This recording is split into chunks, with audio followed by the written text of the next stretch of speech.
읽어주는 교과 넷째 날 3월 8일 수요일 임종 자리에서의 자선 행위. 다음의 성경절들에서 돈을 어떻게 다루어야 하는지에 관한 어떤 원칙들을 배울 수 있는가? 디모데전서 6장 17절.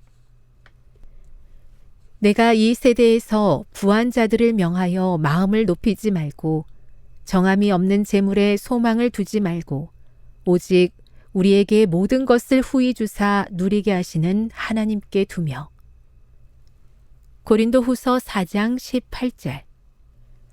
우리가 주목하는 것은 보이는 것이 아니요 보이지 않는 것이니 보이는 것은 잠깐이요 보이지 않는 것은 영원함이라. 잠언 30장 8절.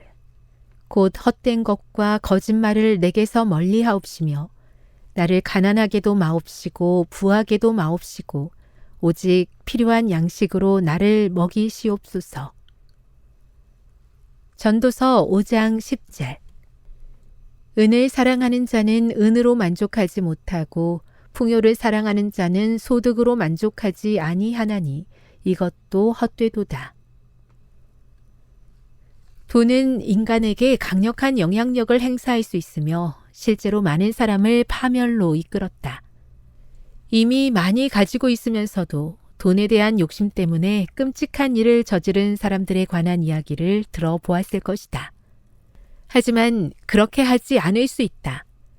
우리는 하나님의 능력에 힘입어 우리에게 축복이 되도록 허락된 것을 저주로 바꾸어 버리려는 원수의 시도를 극복할 수 있다.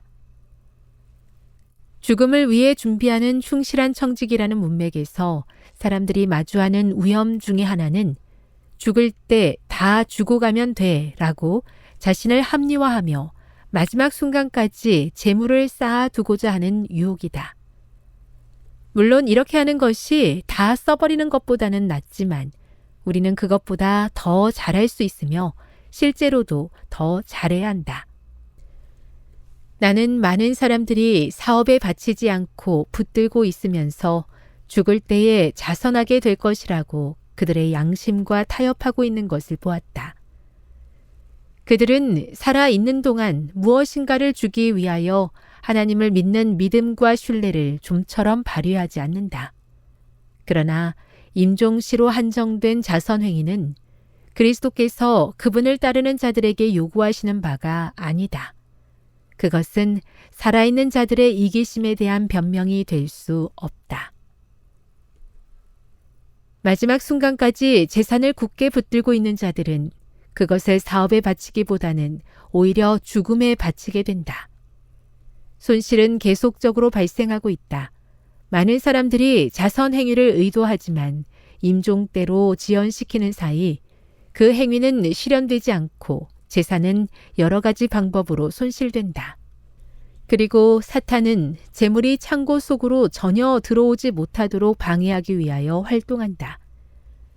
재물은 하나님께로 돌아오기 전에 잃어버린 바 되고 사탄은 그렇게 되는 것을 기뻐한다.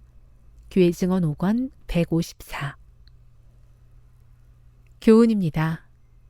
사탄은 돈의 유혹을 통해 우리를 파멸로 이끌고자 하지만 우리는 하나님의 능력에 힘입어 유혹을 극복하고 지혜로운 청지기가 되어 원수의 저주를 물리쳐야 한다. 묵상. 우리가 가진 물질적 축복을 우리 마음대로 사용하는 것을 정당화하는 것을 조심해야 하는 이유는 무엇입니까? 적용. 생각대로 잘 진행되던 일이 마지막에 가서 뜻대로 되지 않는 것을 경험해 보셨습니까? 믿음으로 인생의 마지막을 준비한다는 것은 우리에게 어떤 구체적인 행동을 요구한다고 생각합니까? 영감의 교훈입니다. 일찌감치 재산 처분을 완료하라. 현세의 삶의 거의 마지막 시간까지 미래를 위한 준비를 늦추는 것은 아주 어리석은 일이다. 그대의 청지기 직분을 남에게 인계해야 할 때까지 늦추는 것도 역시 큰 잘못이다. 그대가 재산을 위임한 사람들은 그대가 한 것처럼 하지 않을 것이다. 어떤 부자가 감히 그렇게 큰 모험을 하겠는가?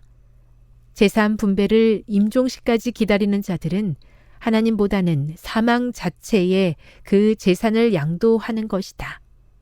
청지기에게 보내는 기별 325. 돈을 잘 버는 것도 중요하지만 어떻게 사용하느냐 하는 것도 매우 중요한 문제임을 깨닫게 하시니 감사합니다. 돈의 노예로 살지 않게 도와주시고 받은 축복을 기쁨으로 하나님께 돌려드리는 충성된 청지기가 되게 해 주시옵소서.